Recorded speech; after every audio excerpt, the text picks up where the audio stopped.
Sejam todos muito bem-vindos a esta edição especial do Ei Transformador. Hoje, damos início a uma análise aprofundada com muito entusiasmo, indo direto na jugular da indústria transformadora de plásticos. É um tema denso e o nosso foco hoje é a crise do petróleo deflagrada pelo fechamento do Estreito de Hormuz.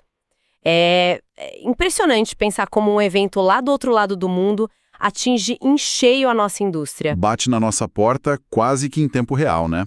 E para quem acompanha a nossa análise, vale destacar que os materiais e o roteiro desta edição têm a curadoria especial de Marcelo Serpa Braga. Exato, um especialista com mais de 3 décadas de experiência no mundo dos plásticos. E a nossa missão com essa análise aprofundada é desmistificar esse cenário atual de uma forma bem clara. Isso. Entender a crise, os desdobramentos globais e, principalmente, focar especificamente no impacto para o Brasil. Com certeza. E a nossa base para isso é fantástica. Nós temos aqui análises logísticas, estudos da teoria das restrições, a famosa TOC, aplicada à manufatura. Sem esquecer do histórico geopolítico da região e dos dados críticos de mercado. Perfeito. Mas antes de mergulharmos nisso, precisamos fazer uma declaração clara e neutra. Manda bala. Ao abordar os recentes eventos geopolíticos envolvendo os Estados Unidos, Israel e o Irã, o nosso programa não toma nenhum partido político ou ideológico. De forma alguma. O objetivo é única e exclusivamente relatar de forma imparcial as informações contidas nas fontes. A ideia é entender os impactos econômicos e industriais sem endossar as ações de qualquer nação. Um aviso fundamental. Bom, dadas as coordenadas, ok, vamos desempacotar isso. Como é que um pequeno canal de água do outro lado do mundo pode parar uma fábrica de embalagens no interior do Brasil? Essa é a grande questão.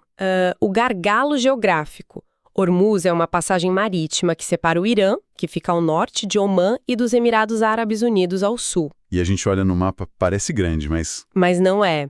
Tem cerca de 160 quilômetros de extensão, só que no ponto mais estreito tem apenas 33 quilômetros de largura. E pior, as faixas de navegação têm meros 3 quilômetros em cada sentido. 3 quilômetros de ida e 3 de volta para passar gigantes de aço. E o histórico da nossa pesquisa traz curiosidades fascinantes. Não é de hoje que Hormuz é vital, né? Desde o século VI. Era a rota das riquezas do Sudeste Asiático para a Europa, trazendo muita riqueza para Damasco. Aí o cenário deu uma mudada quando o português Vasco da Gama contornou o Cabo da Boa Esperança. E mais tarde com a abertura do Canal de Suez também. Exatamente. Só que no século XX, com a chegada da economia baseada em combustíveis fósseis, Hormuz voltou a ser a jugular do mundo. E aqui é que a coisa fica realmente interessante no contexto da crise de 2026. O gatilho atual veio após ações militares dos Estados Unidos e de Israel. E aí a Guarda Revolucionária Iraniana reagiu. Ameaçando incendiar embarcações que passassem pelo local. E veja bem, o simples risco de minas navais e ataques de lanchas rápidas, a famosa tática de enxame, já mudou tudo. As seguradoras simplesmente pularam fora, né? Recusaram coberturas ou começaram a cobrar prêmios exorbitantes. O resultado prático disso foi um engarrafamento de cerca de 150 petroleiros e o frete logístico saltando até 40%. 40% do nada. E a gente tende a pensar só na gasolina do carro, mas o que passa por lá não é apenas petróleo. Embora sejam 20% do consumo mundial, isso dá uns 17 a 20 milhões de barris por dia, o que já é um absurdo. Mais um dado crucial curado pelo Marcelo Serpa Braga na nossa pauta mostra que a região exporta 1/5 do gás natural liquefeito global. E 1/3 dos fertilizantes do mundo. E o mais importante para o setor plástico, as toneladas de resinas petroquímicas em grãos e matérias-primas essenciais. Exato.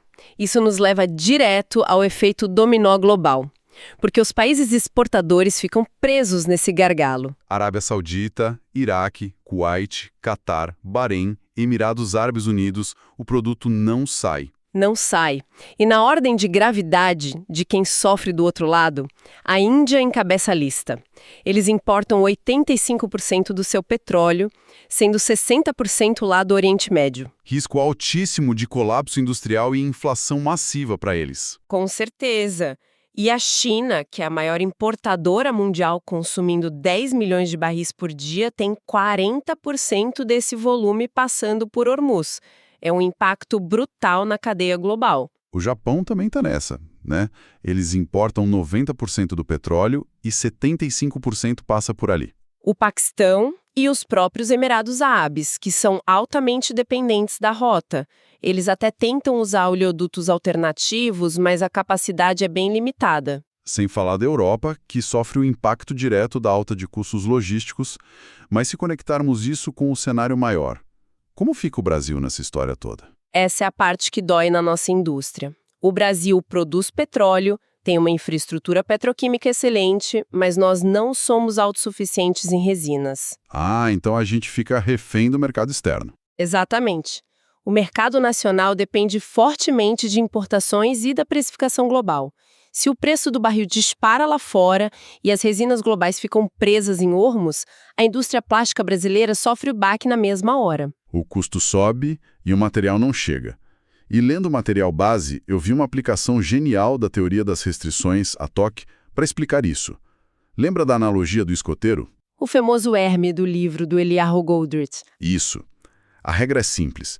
Se há um gargalo em um sistema, todo o sistema estará limitado ao volume desse gargalo. E o Estreito de Hormuz é restrição externa máxima hoje. O ritmo do Herbe dita o ritmo de todo mundo na trilha. Vamos fazer a engenharia reversa dessa crise para quem está nos acompanhando visualizar. O passo a passo das notas do Marcelo ilustra bem isso. Começa lá na logística. Vamos lá. Imagina uma gigante petroquímica lá do Golfo. Ela não tem navios para escoar os grãos de polietileno, o PE. Resultado, os armazéns lotam. O silo encheu, não tem para onde mandar. Com os armazéns lotados, a fábrica é forçada a reduzir ou parar os reatores de polimerização. Não tem como continuar injetando material num sistema cheio. E parando o reator, a etapa anterior trava. O processo de craqueamento da nafta, que gera o gás etileno, o monômero que dá origem ao polietileno. Exato. E se o craqueamento para, a destilação fracionada nas refinarias também precisa diminuir o ritmo. O que obriga as petroleiras a fechar a torneira lá na base. A extração de petróleo bruto nos poços é interrompida. E o grande problema é o custo da ociosidade. Essas indústrias operam em volumes colossais. Não foram feitas para rodar devagar, né? Dos custos fixos de uma forma absurda. Operar fora da janela nominal gera riscos sérios de segurança e resulta em quebras de contrato com multas astronômicas. E existe um delay perigoso para a retomada. O Brasil e o mundo estão usando seus estoques agora como um pulmão, um colchão de amortecimento. Mas plantas petroquímicas não são interruptores de luz que você liga e desliga quando quer. Assim como os altos fornos de siderurgia. Religar reatores supercomplexos exige um tempo enorme. Sem contar as avarias. As tretas lá na região e os ataques geram danos severos em oleodutos e refinarias. Mesmo que a paz seja declarada amanhã, o que a gente sabe que é difícil, levará meses ou até anos para reparar tudo e retomar o fluxo. Então, o que tudo isso significa na prática para o empresário aqui? O desafio para as pequenas e médias empresas transformadoras de plástico no Brasil é enorme. O caixa é apertado e o capital de giro é baixo. É um cenário sufocante. Mas a curadoria de hoje traz uma matriz de sobrevivência. São 5 soluções contingenciais estratégicas. Qual é o primeiro passo de defesa? A homologação múltipla. É criar dupla ou tríplice homologação de resinas, contratipos, com fornecedores de continentes diferentes. Sair de uma rota só? Homologar nas Américas, na Ásia? Exato. Isso blinda a empresa contra riscos geopolíticos e climáticos. E o melhor, garante um rápido retorno sobre investimento, acessando novas tecnologias e melhores negociações comerciais. Faz todo sentido. E o segundo passo acho que bate muito forte com as tendências de mercado, que é a economia circular e as resinas recicladas. Perfeito. Homologar resinas recicladas certificadas, sejam as de pós-consumo, o PCR, ou as de pós-industrial, PCI. Porque isso cria uma independência regional, certo? Ter o material reciclado homologado funciona como um pulmão de segurança perpétuo e local. O fornecimento está aqui, perto de você, e ainda agrega muito valor sustentável à marca. Maravilha. O terceiro ponto da matriz é focar em produtividade máxima. Mas produtividade real. Produção em alta quantidade atrelada a uma qualidade em níveis excelentes. Não dá para gerar sucata com matéria-prima valendo ouro. O que nos leva ao quarto ponto da matriz, que é a tríade PPT: processos, pessoas e tecnologias. O sucesso da fábrica depende da harmonia impecável desses três pilares. E isso levanta uma questão importante sobre como estamos operando internamente. A melhor tecnologia do mundo vira um peso se as pessoas não têm treinamento ou se os processos são falhos. E o quinto e último passo amarra tudo isso: a urgência do sistema Lean e a matriz de Eisenhower. O que a indústria brasileira passou anos adiando, tratando apenas como importante, agora explodiu no nosso colo. Virou urgente. Focar no PPT e na manufatura enxuta é questão de sobrevivência. E as ferramentas de gestão estão aí para isso. Usar aquele arsenal clássico, né? Sim, quem fizer uma auditoria sincera usando o PDCA, o MASP para análise de problemas e o diagrama dos 6Ms, máquina, mão de obra, material, meio ambiente, método e medida.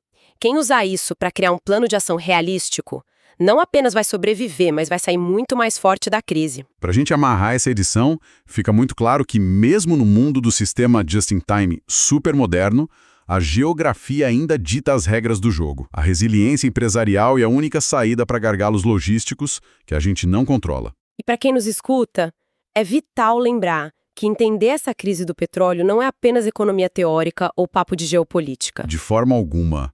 É sobre garantir que a resina chegue à linha de produção. Garantir os empregos e manter os negócios de pé durante a tempestade. E eu queria deixar uma provocação final sobre tudo isso. Por favor, manda. E se essa vulnerabilidade enorme do Estreito de Hormuz for o empurrão definitivo que o mundo precisava para descentralizar a matriz petroquímica?